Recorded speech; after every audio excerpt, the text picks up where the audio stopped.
¿Cómo están?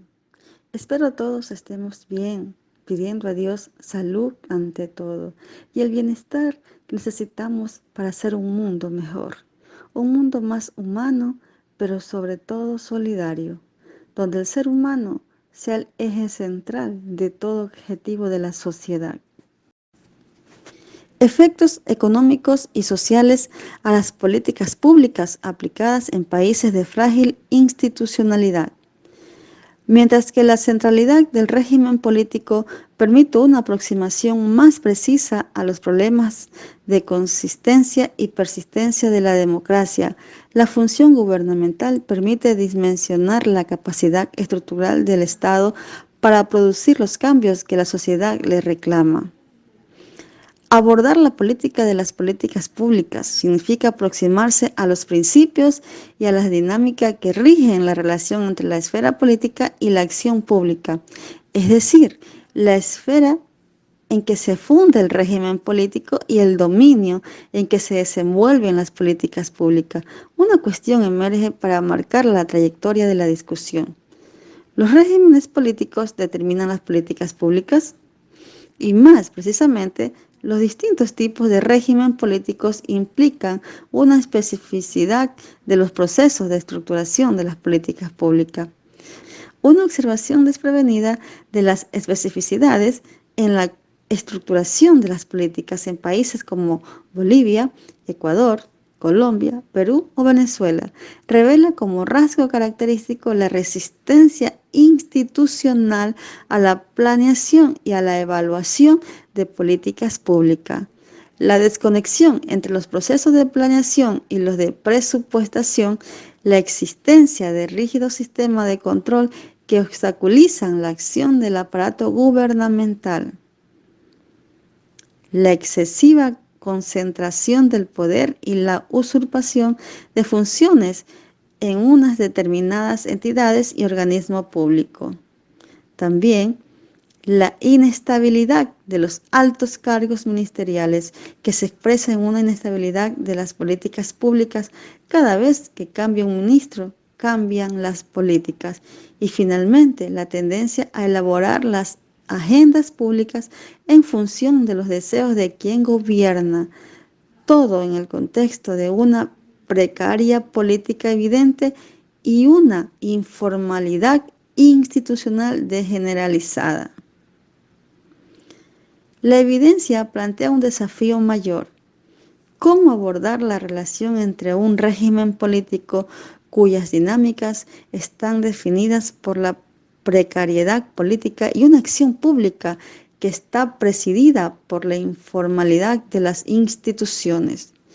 El asunto adquiere mayor trascendencia cuando se plantea si, en condiciones de precariedad política e informalidad institucional, las políticas públicas pueden cambiar la vida política.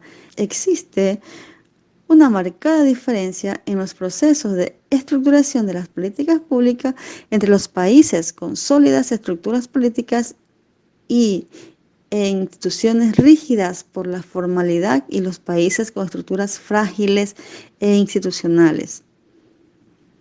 Primero, porque los esfuerzos hasta ahora se han concentrado en estudiar problemas de poder.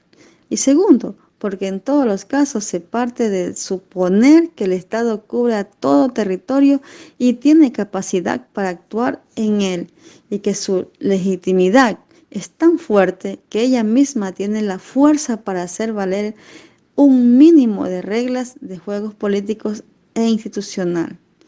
Pero en los casos en que el Estado no tiene tales capacidades, tiene sentido hablar de políticas públicas. Se trata de la misma política que se estructuran en otros países de características políticas e institucionales distintas. O por el contrario, se trata de políticas propias y particulares a cada realidad. El problema no radica entonces en concentrarse en los esfuerzos del estudio de las políticas públicas en sí mismas. Las políticas no pueden ser entendidas sino en la perspectiva del tipo de régimen político y de la acción de gobierno en la que emergen. No son variables independientes, no pueden ser explicadas de manera ajena al conjunto de factores políticos e institucionales en lo que se encuentran. Las políticas públicas hay que examinarlas desde el régimen político y el gobierno. La función crucial de la tarea gubernamental, si se recupera la distinción entre las formas de gobernar y el modo de gobierno, se propone porque la filosofía política clásica se tiene que el atributo del gobierno de ser el timón, el que dirige la nave de la sociedad y del Estado, implicaba que, en sí mismo, el gobierno reflejaba el régimen político. Los regímenes políticos determinan las formas institucionales y los modos culturales a través de las cuales las sociedades se gobiernan. Por una parte, la forma de gobierno como forma institucional establece los lazos de pertenencia que deben regir la relación entre el gobernante y el aparato de gobierno, así como el campo de acción en el que el gobernante se debe de desenvolver en su relación de los gobernados. Los lazos de pertenencia están definidos por las relaciones de exterioridad, trascendencia y unicidad que caracterizan las relaciones entre el gobernante y el gobierno. Esto se refiere a las relaciones de exterioridad, señalan las modalidades y límites a través de las cuales el gobernante puede llegar al gobierno, por complicidad, puede ser por herencia, por elección, por el uso de la fuerza, en fin, pero no puede apropiarse de él. Sobre la naturaleza dependiente de las políticas públicas, en una primera aproximación, la importancia de las políticas públicas radica en su capacidad para dar cuenta de una particular dinámica de exclusión o de un esfuerzo de incorporación de los gobernantes con respecto a los gobernados. Señala en concreto a quienes se orienta la acción gubernamental y a quienes no, y expone las razones, evidenciando una determinada correlación de fuerzas presentes en la sociedad. Pero las políticas públicas también evidencian el grado de control que efectivamente tiene el gobernante sobre el aparato estatal y la sociedad que gobierna.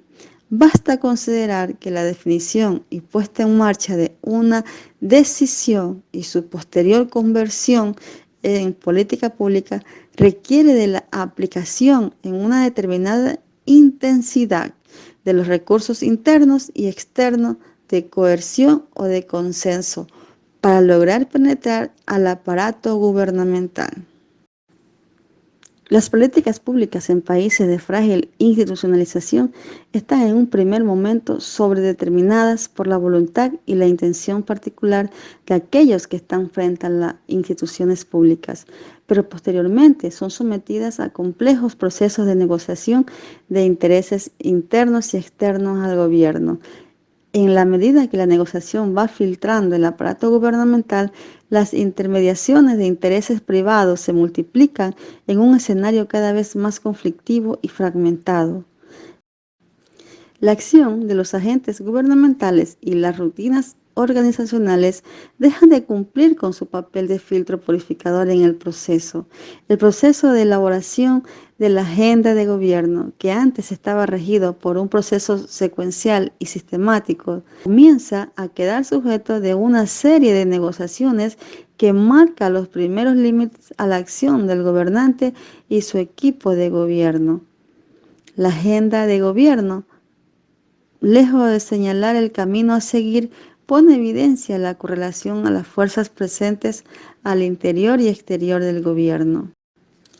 El proceso de traducción de los enunciados políticos generales de gobierno en los enunciados sectoriales comienza a quedar sujeto de las presiones que ejercen los intereses de quien gobierna el sector, son los ministros, los directores, en fin, y su equipo de trabajo, que no necesariamente coinciden con la cabeza del gobierno, así como de las interferencias que producen las inercias institucionales y las prácticas burocráticas que se han consolidado por años en las organizaciones públicas. Además, la traducción para llegar a los enunciados sectoriales queda también sometida a los intereses sectoriales próximos al gobierno. Los enunciados de política quedan reducidos a la determinación de los objetos de intervención sectorial y a las trayectorias institucionales y a las prácticas administrativas. De la misma manera, los acuerdos políticos, lejos de producirse y de desarrollarse en función de un proyecto político e ideológico de Estado y de sociedad, terminan reducidos a un complejo de enunciados de política, en el que todas las partes deben sentirse representadas. La toma de decisiones comienza a estar determinada entonces por la magnitud e intensidad de las presiones internas y externas al gobierno.